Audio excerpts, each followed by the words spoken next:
Hello, muy buenas tardes. Good afternoon, everyone. Welcome again. One more opportunity here at Mr. Moran TV. And today we have the pleasure of having a special guest, Mr. Jesse Ornelas, directly from the city of Merced. How you doing, Mr. Jesse? I'm doing really good. Good evening. How you doing? Good, good, good. Well, thank you for taking the time to be here today. And so if we can get right ahead, right to it, if you don't mind. Sure. All right. So for the people in Merced and in your district, you are in district. You're running for district District one. one. Yeah. Perfect. All right. So for the people in district one in the city of Merced, uh, can you tell us who is Jesse Ornelas? How long have you lived in the community? And if you can, tell us a little bit about your social work in the community as well. Wonderful. Yes. So, the Ornelas family has been in Merced County, pretty close to 100 years. Wow. My family, migrated in the early 1900s to Planada, California, of all places. Mm. We always wonder, like, what drove, my grandparents to want to come here. And I even have a grandmother Anita that was born in Planada. Okay. And they came here to work.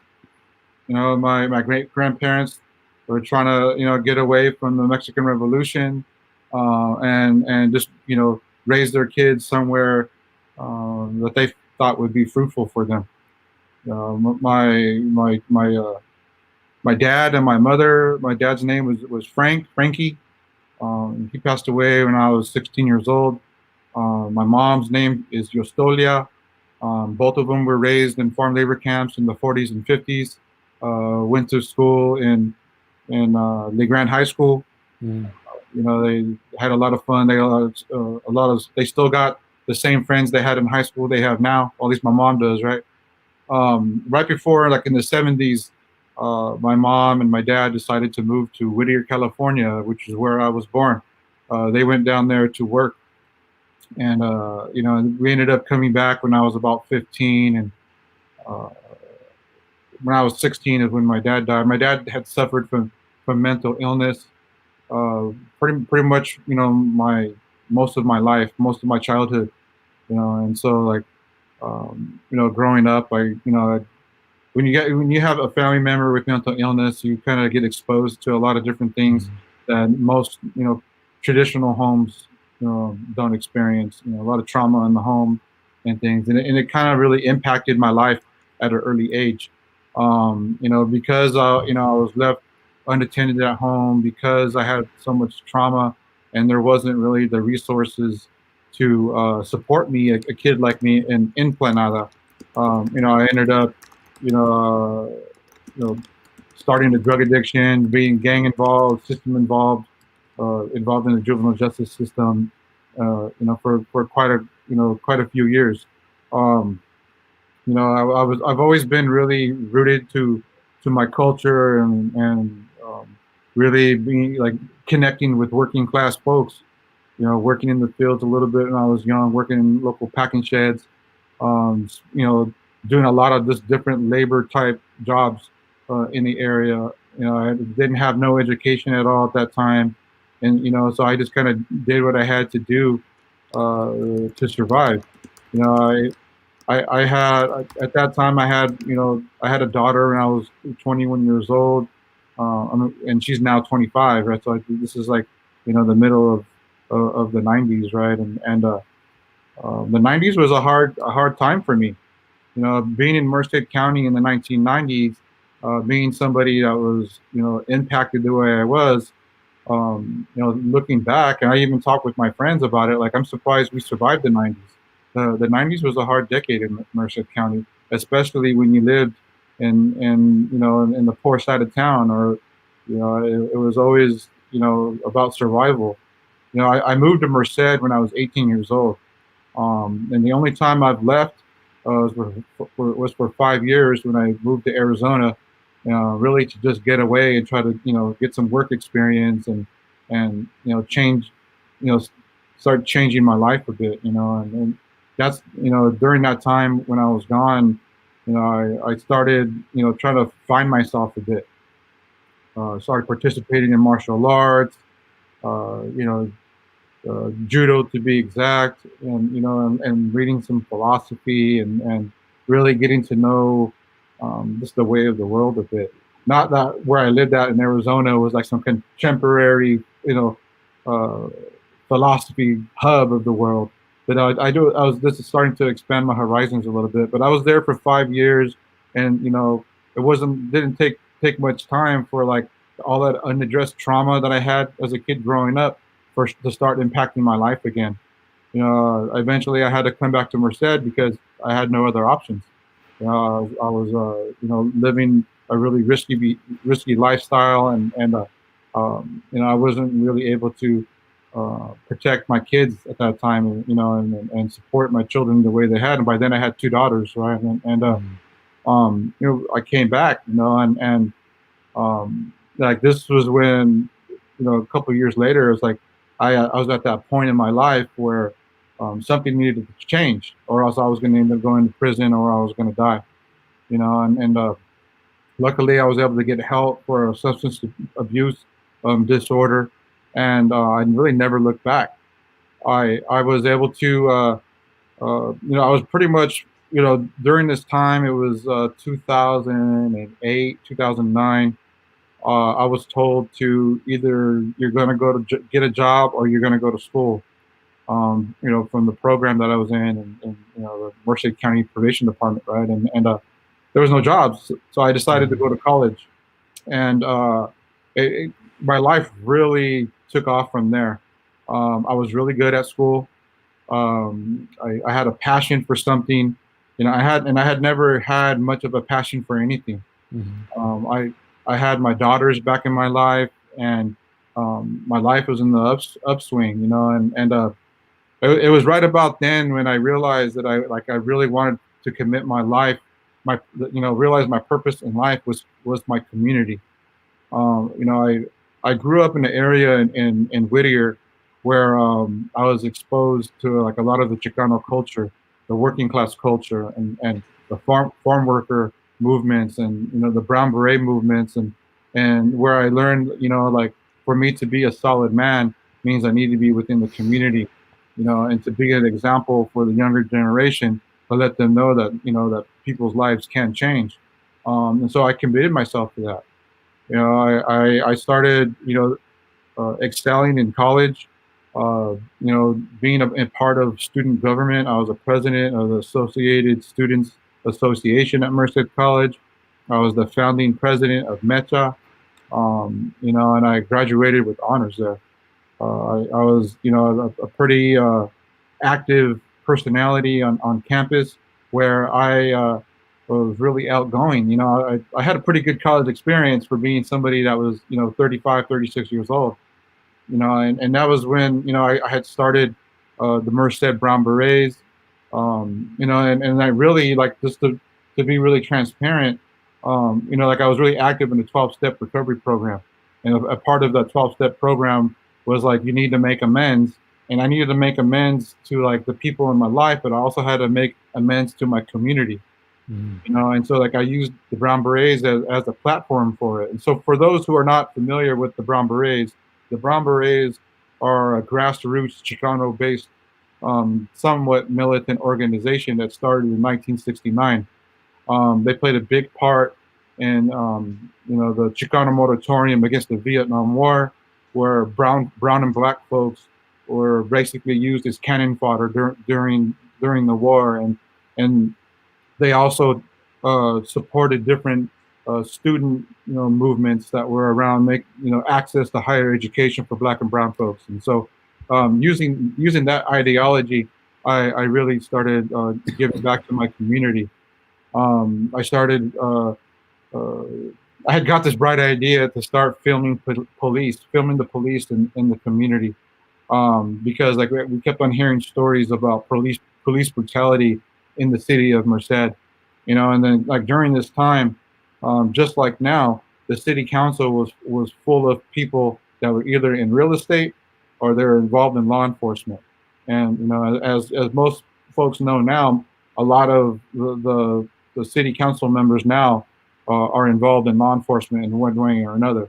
And Mhm. so, but like I started just presenting families, me and one of my friends, and that were being that had, basically had some injustice involved with local law enforcement. During this time, I didn't really get a whole lot of feedback, from the city council. But what I was able to do is that I was able to really get involved with people in the community, and and what had happened was like something that had started with me just making my amends to my community, because like we've also did like toy drives, and we'd adopt families, and all of park cleanups and things like that. But like I was able to start reaching out to individuals in my community who thought that Merced could be a different place, and that they were frustrated with how there was so much inequities going on, and so like I kept on pushing and pushing for city council to recognize that they have a police brutality problem, and it never really happened. They never have been able to take ownership of like the toxic culture that law enforcement has in Merced. It's gotten a little bit better as of Okay. late. No, go So ahead. it gotten a little bit better as of late, and what we've been able to do is like there was been some reports out, and we've really made police brutality a key talking point during the election process, including 4 years ago. 4 years ago, I was able to run for city council for District 1, in which I lost. And like, to be honest, I really wasn't prepared to run for city council then. I was just out of college. I had went to Fresno State, and I majored in Chicano studies and minored in anthropology, where I was really able to learn about different systems of oppression, systems of government, and the different ways that certain communities operate. But like I wasn't prepared to run for city council. City of Merced was going to have brand new district elections, and I always heard that it's easier to run for an office when there's no incumbent. And so like I just did it. I just gave it a shot, and I had a whole lot of fun doing it. The best part about city running for city council is door knocking on doors, Yeah. talking Yeah. to the people in the community. I'm sure you know this, but Yeah. talking with Yes. the community members, and hearing what's important to them. You know, and Yes. so that's And really so led me to running now. yeah. So you run once before, Yeah, then this time around. Okay. yeah. And then I also ran 2 years ago to be on the Weaver Union School District. Mhm. Nobody else contested me, and because of that, I am now a school board member for the Weaver School District. Great. Great. Well, see, that is something that at least I wasn't aware of, and that is great. I mean, that is kind of like an example of that. When someone wants to serve, there many different ways to serve the community. Oh, and I really encourage, even just normal like parents. I'm just a parent. I got kids that go to the school, and I noticed that there was things going on that I really thought I could be an asset to that city council, to that school board, and I feel like I am. It's been like I love that experience of being on the school board. Great. Um, there's a lot that goes into education that I did not Mm.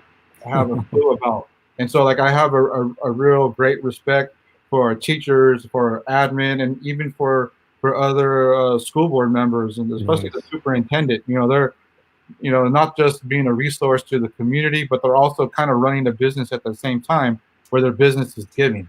Okay. It's great. Great. So I think some of the things that you already mentioned kind of brings me to my next question. Uh, why did you decided to run this time again for city council? Well, earlier in the year, I was asked if I was going to run, and I was like, nah. Anthony Martinez, he's probably going to seek reelection, and like I don't really think I could beat him in a campaign, and plus like it was just his first term, and I don't think we've really seen his full potential as a city council member. Like I think there's still a lot of good he can do, right? And I didn't think about it, and I was hearing about like people who wanted to run against Anthony, And I was paying attention. I've always paid attention to what goes on in local government, especially around budget funding, right? Um, and which plays a big part in why I'm running. And then one day I get a phone call from Anthony saying, like, I'm not going to seek re-election. I'm going to run for mayor. And I started reaching out to other community members in my district. Hey, do you want to run for city council? Do you want to run for city council? And then I had heard who had pulled papers to run, and seeing that. Uh, so I'll back up a little bit. So I work for Youth Leadership Institute, where we're basically we're youth organizers, and we're part of the Building Healthy Communities initiative. The initiative has made great strides in making sure that there's some budget dollars going towards youth investment, right? And I was afraid that those strides that we've been taking that we're going to get slowed up, or even backtracked a little bit, like we were going to regress. And I was concerned about that. And so really that's why I decided to run. The young people that I've had the pleasure of working with for the last 4 years really play a part in why I do everything that I do. The teens, the young people in this community have envisioned a Merced that includes everybody to be lucrative and to have prosperity in their lives like they deserve. And so, like, I want to make that, I want to make that happen. I want to make sure that the young people in my district, the young people all over Merced, and even in other rural areas of Merced County, have the resources that they need to really flourish in life. That because life could be so incredible when they have the support to do so. That's the only reason why, like, my life is like so amazing now. The only reason why my life is so amazing is because I've had people that have supported me. I haven't had institutions support me. I haven't had agencies or organizations support me, but I've had individuals. And so, like, I just want to be able to create something that'll be able to help empower young people in mass. Great. So I think you bring something up very important. A lot of times, for you to be able, or for anyone to really be able to do something for the community, the best way to help is by understanding what the need is. Difference when someone experiences it versus when someone reads it on a book. That is a big difference. It is definitely not the same. People try to understand what the need is by reading it on a book or a study that somebody else wrote, but what better to really understand it when you actually lived it. Yes, and so, like, the city of Merced, they have a history of addressing poverty with incarceration, right? Like, they feel like the only way we could have a safe and healthy community is with more police. I'm not saying police don't play an important part. What I'm saying is that that's been the only tactic that they've ever used to make sure that families are safe. And so, like, I'm a really fond believer, just because I've had that experience, that experience of oppression, that experience of incarceration within the local jail system here, that we're really projecting the health disparities that were going on here in this town. And so, like, just with that lived experience, and plus with the academics that I've received, I really feel that, like, I could really contribute some solutions to get Merced, over that next hill, to, like, get people out of poverty, get people to not, participate in community violence, and start a healing process here in town. Okay, so that kind of brings me to my next question, and I think you already mentioned part of it. What do you think makes you the best candidate for District 1? I think one of the things that makes me the best candidate, right? I think there's a couple of things, right? It is that lived experience. Not like lived experience, my personal experience, but also experience working in the community. I've been hands-on in addressing issues around homelessness. My young people that I work with, I helped them make a documentary that was research-based, local research-based, on youth displacement. You know, I have heard the voices in the focus groups of what young people that are experiencing homelessness want. You know, they want shelter. They want Mhm. an overnight shelter that has wraparound services. They don't feel safe going into the adult shelter. You know, and Mhm. so that's just an example, right? I think another reason that I'm the best qualified candidate is because I have a vision. I have a vision of what Merced could be like. I'm not, the other oppositions, with all due respect, I think they're pretty comfortable with the same old, with what's going on is okay. But that's not okay with me. I really feel that I'm more vocal about that. And that's like the best part about me is my frankness. I am not here to make friends. I am here to change the quality of life for the most impacted people in my community. Great. Thank you. And then, so we have we have a question from people on Facebook. Do you think that the UC could play a bigger role in our community, and how?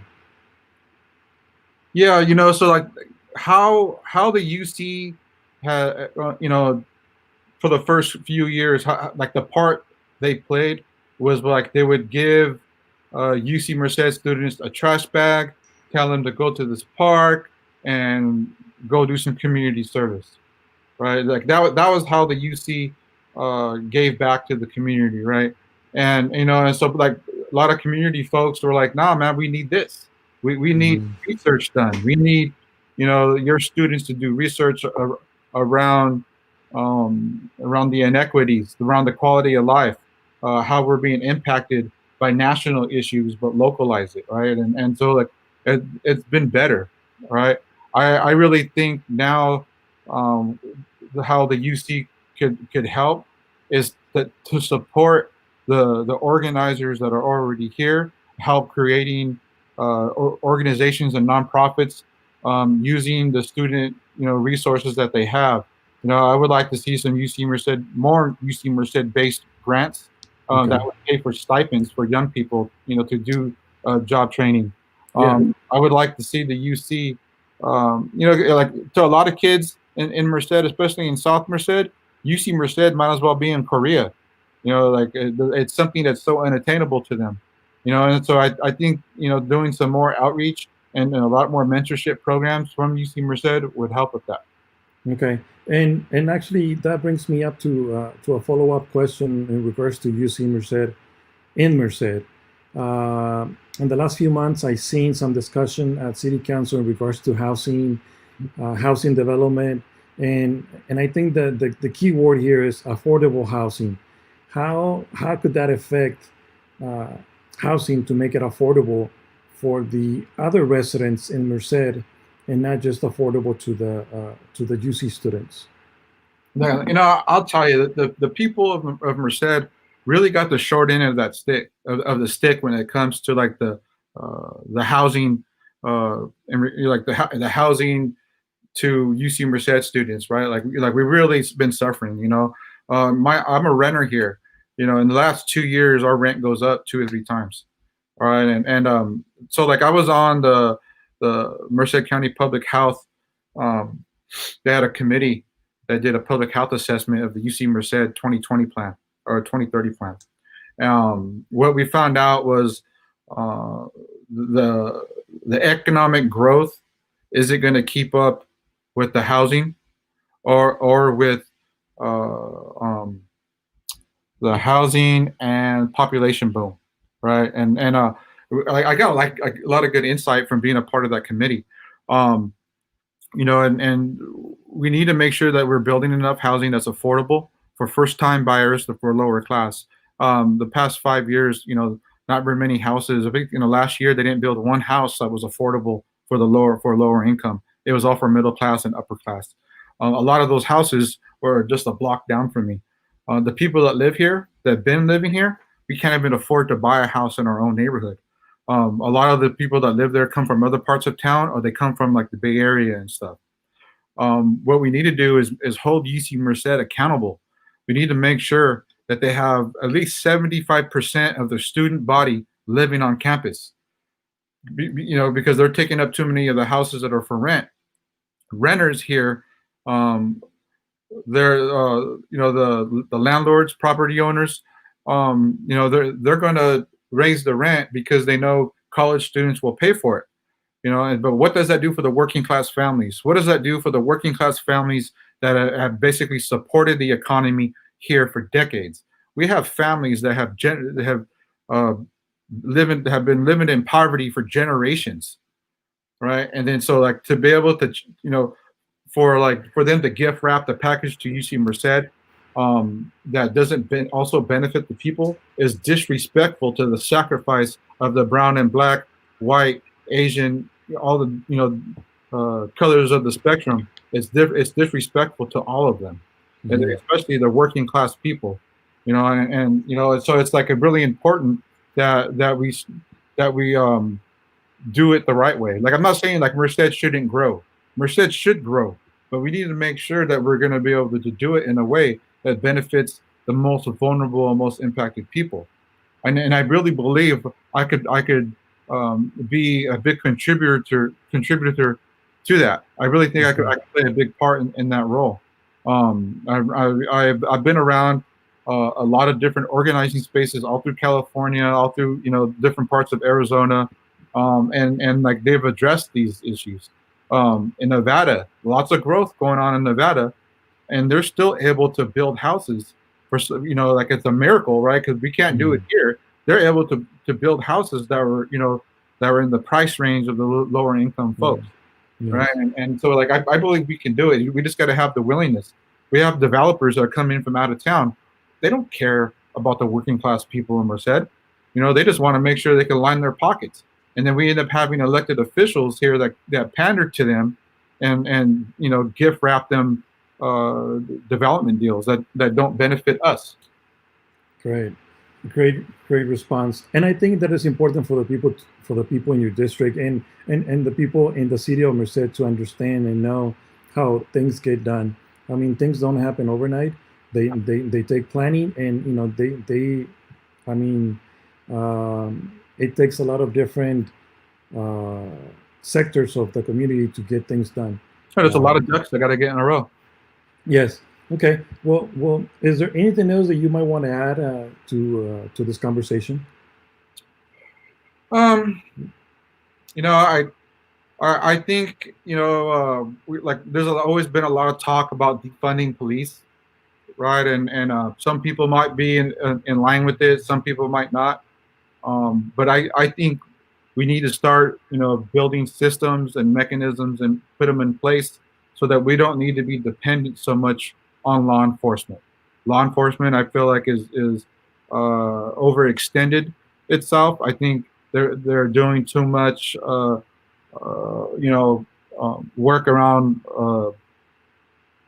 substance abuse, homelessness. They're addressing things they're not qualified for. And so I think making sure that we have certain departments developed within the city of Merced, so like Parks and Rec, the Parks and Rec is getting some Measure Y dollars, right? Um, Parks and Rec isn't just the parks and recreation.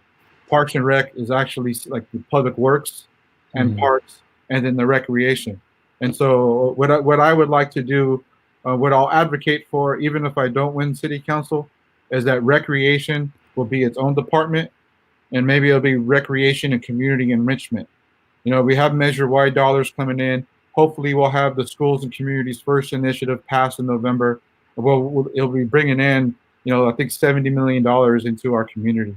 Some for schools, some for local governments, and I think that we could really start developing enrichment programs that invest in youth, invest in the most vulnerable people in the community, and that'll change the quality of life.